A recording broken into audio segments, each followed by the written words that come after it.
you're now going to set up your outline, okay? So the outline is for the presenter. That's if you get that dreaded blue screen thing we talk about in the computer world where you cannot remember what you were supposed to do next. That's how the outline helps you, okay?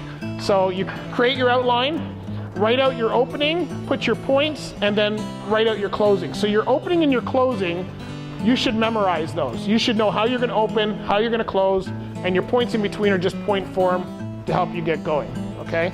And then once you've got your points, section your points off into 3 points. So there's your statement, your example, and then your solution, all right? So for instance, the sky is blue.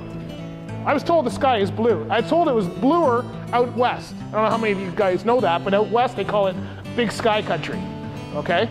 And I didn't believe that till I was driving across the Trans-Canada, and I'm looking up and I can't believe how blue this sky is.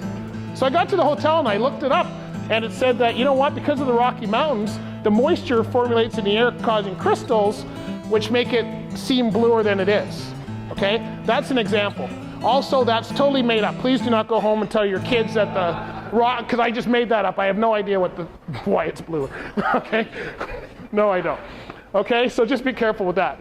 Now, once you get that set up, probably practicing is the hardest part, okay? And I've got every book. I'm a guy who learns from books, so I've got every book under the sun on how to present. And practicing is one of the things they didn't talk about.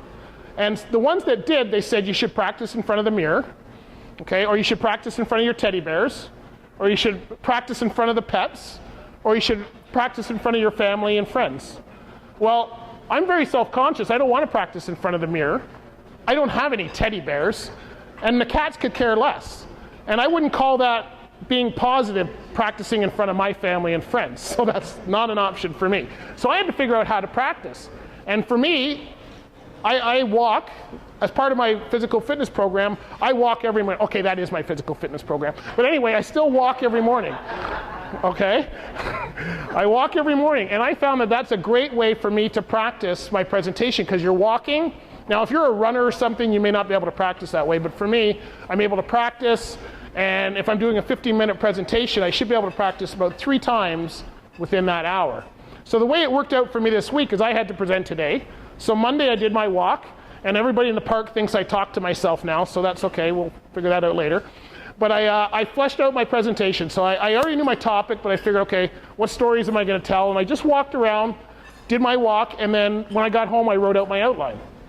Tuesday and Wednesday, I don't take my outline with me on the walk, and I just keep practicing until you get it. Thursday and Friday, I take my stopwatch with me and I time it as I'm doing my walk. So now you're figuring out how long. And the rule is 3 to 1. So for every hour presentation, you should practice for 3 hours, okay? More if you need it or it's a hard topic or what have you, but that's the general rule. So there's 3 presentations that I thought were good this year. And I apologize if I didn't see yours, I haven't seen everybody's, but there's 3 that stuck out in my mind over the last year. There's 2 things in common. 1, I have no idea what they said. If you ask me to recite what they said, I have no idea what they said. 2, they all came across as experts. Okay, so one of them was Paul Cupcut from Burlington when he did a presentation on branding, for those of you who saw that. Paul did a great job. He was supposed to use a PowerPoint. We couldn't get the projector and the computer to work.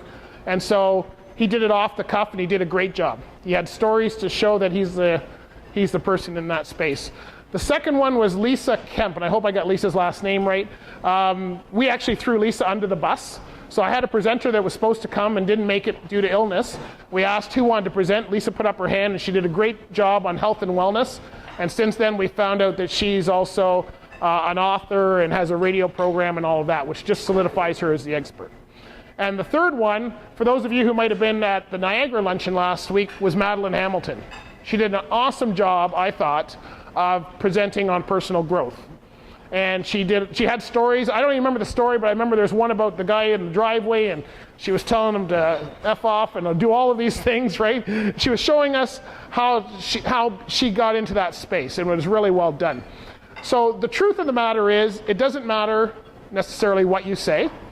It doesn't matter how cool your presentation is or how slick your handout is. It's how do you come across to the rest of us as an expert.